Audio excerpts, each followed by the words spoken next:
가격이 안 오르고 안정적으로 간다 그러면 그럴 수 있는데요. 만약 가격이 오른다 그러면 대책이나 그죠? 부동산 규제를 쓸 가능성이 높다. 부동산 시장이라고 하는 이런 자산 시장을 볼 때는 최악의 상황을 고려해 보시고 그게 맞춰 가지고 뭔가 대비를 하시는 것이 좋지, 예측이라는 것은 사실은 자산 시장에서는 큰 의미는 없습니다. 대응을 하는 차원에서 최악의 경우를 고려해 보시는 것이 좋은데요. 그 최악의 경우는 우리가 이미 3년 전에 겪었습니다. 문재인 정부 때 경우를 한번 생각해 보시고요. 그게 맞춰 가지고 본인 자산들을 어떻게 할지 이런 걸 고민하시는 게 좋을 것 같습니다. 안녕하십니까. 저는 그 미국 IAU 대학에 재직하고 있고요. 부동산 중개 플랫폼 우리나라에서 가장 큽니다. 오대빵 부동산이라는 브랜드를 쓰는데요. 지주회사는 에스테트 클라우드의 연구소장을 맡고 있습니다. 심영석이라고 합니다. 반갑습니다.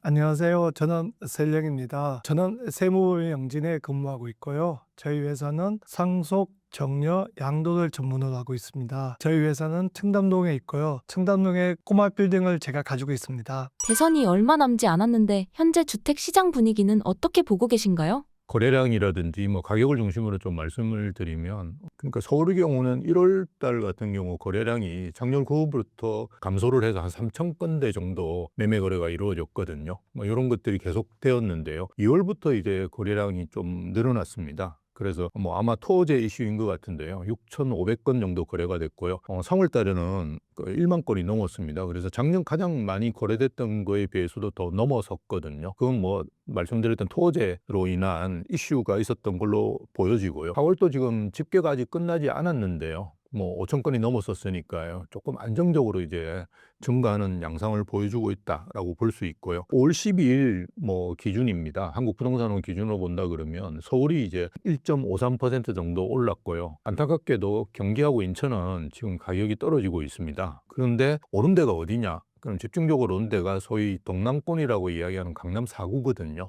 그 중에서 그나마 이제 우리가 입주 물량이 많았던 강동구 같은 경우는 한 1.6% 정도밖에 안 올랐는데요. 뭐 강남 3구라고 이야기하죠. 뭐 서초, 강남, 그리고 송파, 여기는 한 4~5% 정도 올랐습니다. 그래서 서울이 오른 부분에서 가장 큰 기여를 한 거는 강남 3구라고 생각하시면 되고요. 노도강은 여전히 이제 하락하고 있고요. 그리고 전세 가격 상승률은 그 매매 가격과 비교해 본다 그러면 한 3분의 1 정도 수준에서 멈추고 있습니다. 그렇지만 지금 전세 문제가 뭐 심각하지 않아서 그런 건 아니고요. 전세가 월세화로 많이 진행되면서 월세가 최근에 많이 오르고 있습니다. 뭐 그런 영향 때문에 조금 전세 상승률이 낮게 보이는 뭐 그런 상황으로 보시면 될 것 같습니다. 정치적 불확실성으로 인해 부동산 매매를 고민하는 사람들이 많은데 어떻게 보시나요? 지금 이제 대선을 앞두고 있으니까 굉장히 불안해 하시는 분들도 많고요. 혹시나 뭐 이렇게 해서 본인이 이제 기대하는 후보에 대한 뭐 기대가 아직도 있는 것 같습니다. 그렇지만 최근에 이제 정치 일정을 저희가 본다 그러면 어쨌든 정치 일정이 끝나고 이제 누군가 당선이 되면 그 이후로는 이제 불확실성이 해소되거든요. 그걸 이제 오히려 크게 호재로 보는 것 같습니다. 기억하시겠지만 작년은 우리가 4월 달에 총선이 있었고요. 그때 이제 민주당이 압승을 했죠. 그럼에도 불구하고 5월, 6월 가격 상승이 더 높았고요. 거래량도 많이 늘어났습니다. 그래서 이번에도 아마 6월 3일을 기점으로 해서 거래량이 좀 늘 수 있지 않을까, 저는 그렇게 보고요. 7월 달에는 또 큰 이슈가 있습니다. 그 스트레스 DSR 3단계가 이제 본격 시행되거든요. 뭐 지방은 이제 좀 그 2단계 수준에서 머물지만 이제 수도권은 이제 3단계가 이제 본격적으로 시행이 되는데요. 그런 가상금리가 1.5% 정도가 적용이 됩니다. 그 말은 이제 빌릴 수 있는 한도가 줄어든다는 말입니다. 그러면 그 전에 이제 움직이려고 하는 수요가 있겠죠. 그래서 6, 7월 달에 조금 활발하게 시장 거래가 이루어지지 않을까라는 생각이 들고요. 그래서 뭐 그런 부분을 고려하셔 가지고 좀 오래 움직이시는 부분을 판단하시면 좋을 것 같습니다. 예.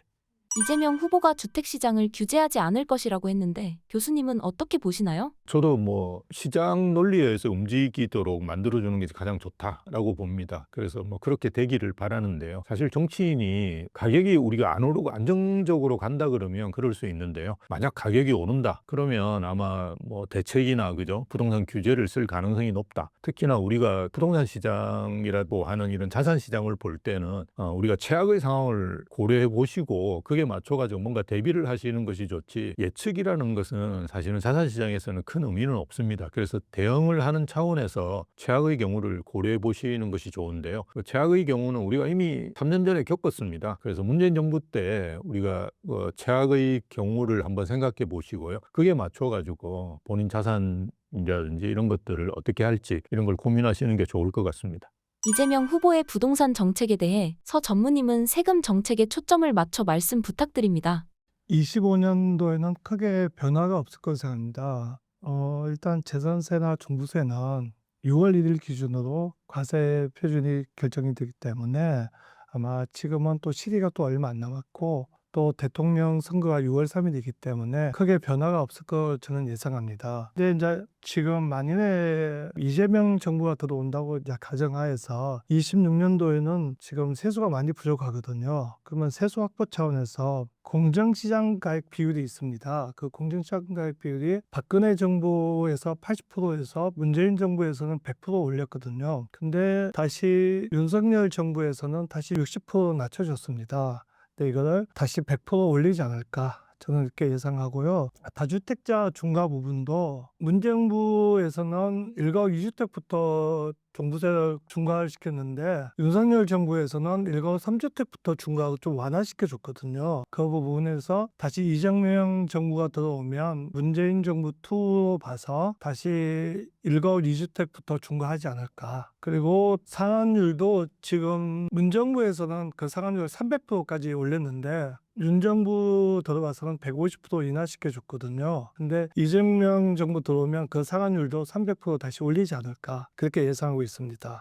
그렇다면 과거 정부와 어떤 차이가 있을 것으로 보시나요? 아마 이재명 정부 민주당에서 이제 집권을 한다 그러면 사실은 다른 세수를 건드리기는 힘들고요. 지금 또 거래세라든지 이런 거 상당히 높거든요. 그래서 보유세가 좀 핵심이 되지 않을까라고 생각이 듭니다. 그래서 보유세라는 건 우리가 재산세하고 종부세라고 생각하시면 되는데요. 가장 핵심이 이제 종부세가 되겠죠. 그래서 이제 강하게 이제 뭐 그런 보유세 부분에서 나올 건데요. 사실은 우리가 그 이론적으로 본다 그러면 거래세를 좀 완화하고 보유세를 강화하는 게 맞는데요. 앞에서 우리가 이야기가 나왔지만 거래세도 지금 강화합니다. 양도세 중과 이런 것들은, 그리고 취득세는 뭐 이체부터 두채부터 8%, 세채는 12% 이렇게 중과를 계속 한다 그러면 거래도 못하면서 보유세가 올라갈 가능성이 있거든요. 그래서 거래세 부분은 이제 줄어들고 보유세는 이제 늘어나는 뭐 이런 형태가 되면 사람들이 이제 팔기가 힘들게 되거든요. 그러면 이제 거래는 이제 더 줄어들겠죠. 그래서 소위 이야기해서 취득세라든지 양도세 이런 부분은 세수가 좀 부족하고 보유세는 이제 늘어나는 형태가 되기 때문에 저희들이 볼 때는 사실은 크게 늘어나지 않을 수도 있다, 세수가. 그래서 오히려 이제 거래가 잘 되도록 거래세를 좀 떨어뜨리면서 보유세를 강화하는 게 맞는데, 그렇게 하지 않을 경우에는 종부세가 오르는 부분만 이제 도움이 되지, 양도세라든지 취득세 부분에서는 예전에 문재인 정부처럼 거래가 안 된다 그러면 뭐 크게 세수에는 도움이 되지 않을 거다. 그리고 이제 또 하나는 거래세를 이제 이렇게 다시 이제 강화시키는, 즉 양도세 중과 배제가 된 상태인데 이걸 양도세 중과를 하게 된다 그러면 매물이 이제 급속하게 사라지겠죠. 왜냐하면 이제 최대한 이제 저희가 내야 되는 양도세가 82.5% 정도 되거든요. 이걸 뭐 90%로 올린다고 해서 큰 의미는 없고요. 그러면 사람들이 팔지 않겠죠. 팔지 않고 매물을 오히려 걷어버리는 상태가 되면 시중에 이제 입주 물량도 지금 부족한 상황인데 기존 주택의 매물마저 사라져 버린다면 가격이 오히려 오를 수 있거든요. 그래서 거래세와 보유세를 양쪽으로 다 이제 강화하는 거는 부동산 시장이 상당히 위험하다, 불안정하게 만들 요소가 많다. 뭐 문재인 정부 때 우리가 이미 봐왔고요. 뭐 그렇게 예상을 할 수 있겠죠. 민주당 집권 시 부동산 세금 중 보유세 변화 전망을 어떻게 보시나요?